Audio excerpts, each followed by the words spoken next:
The wind had a voice that night, whispering through the canyons like the ghosts of 100 untold stories. The plains were sleeping under a blanket of silver moonlight, and every sound, the cry of a coyote, the crackle of dry brush, seemed to carry the weight of fate itself. My horse Buck moved slow, his hooves thudding softly against the earth as we approached the burnt remains of an old wagon. Smoke still curled faintly in the air, twisting like lost prayers. I didn't know whose it was or what had happened, but I could feel it in my bones. Something cruel had passed through here, and I was about to meet what was left of it. I dismounted, my boots sinking into the dust, and walked closer. There was blood on the wheel. Streaks of it dragged into the sand, as if someone had been pulled away kicking. I was scanning the scene when I heard it, a faint groan. Somewhere behind the broken barrels. I stepped forward, hand on my Colt, ready for anything.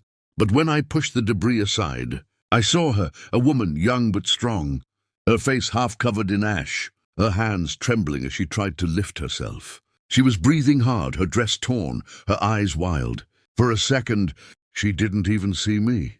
She only muttered something under her breath, like a prayer or a curse. Then her gaze locked on mine, and for a moment the whole desert fell silent. I told her to stay still, that she was safe now.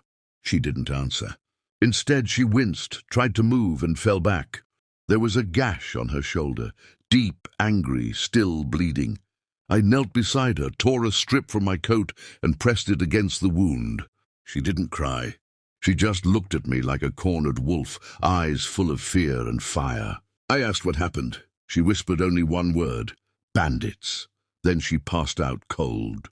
I carried her to my horse, lifted her up gentle as I could, and rode toward an old cabin I knew about 20 miles north, a place I used for winters and quiet thinking.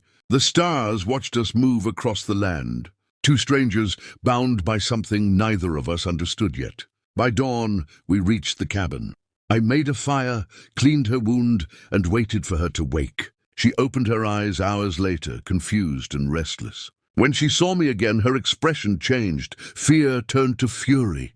Before I could even speak, she reached behind her, pulled a small knife from her boot, and pointed it straight at my chest. The firelight flickered across the blade, painting it gold and deadly. "Don't you come near me," she said, her voice shaking but sharp enough to cut through the silence. I froze, hands open, trying to show her I meant no harm. "Easy," I said softly. "You're hurt." "You need to rest."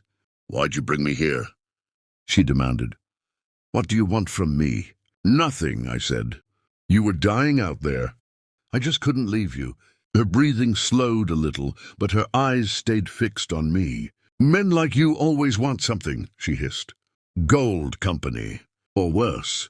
I took a slow step back and let her see the rifle leaning against the far wall, untouched. "If I wanted something," I said quietly, "you'd have known it by now." For a moment, neither of us moved. The fire crackled. Outside, wind brushed the walls like restless spirits. Finally, her arm dropped just a little, though the knife still hovered between us. "You shouldn't have saved me," she muttered. "Why's that?" "Because now they'll come for you too." Those words settled heavy in the air. She sat down on the floor, exhausted, clutching her shoulder. I asked who they were, but she didn't answer. All she said before drifting back into uneasy sleep was, "You don't know what you've done." I didn't sleep much that night. Her words kept circling in my head, like a vulture in a dying sky. There was something, she wasn't saying, something dark enough to make her rather die out there than be found alive. And yet beneath her defiance, I saw pain, not just from her wounds, but from something deeper, older. I'd seen that look before in soldiers after the war, the kind of sorrow that stays long after the gunfire fades. At dawn, she was awake again, sitting by the window, staring out at the open plains. The knife was gone, tucked away somewhere, but I knew she still had it close. "You got a name?" I asked. She didn't turn. "Lydia." I nodded. "I'm Cole." "Cole what?" "Just Cole." She finally looked at me, and for the first time, I saw the faintest trace of curiosity behind her guard. "You from around here?" "Used to be," I said. "Not anymore." She studied me, as if trying to decide whether I was lying. Then she said something that stopped me cold.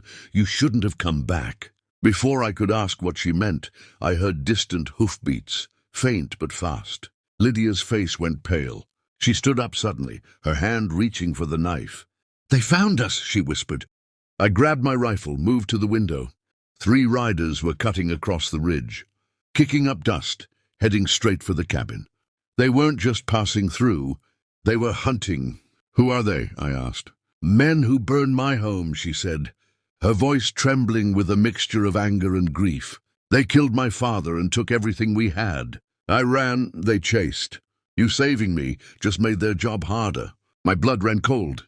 I'd seen evil in many faces, but there was something about her tone that told me these men were worse than most. I checked my ammo, loaded the chamber.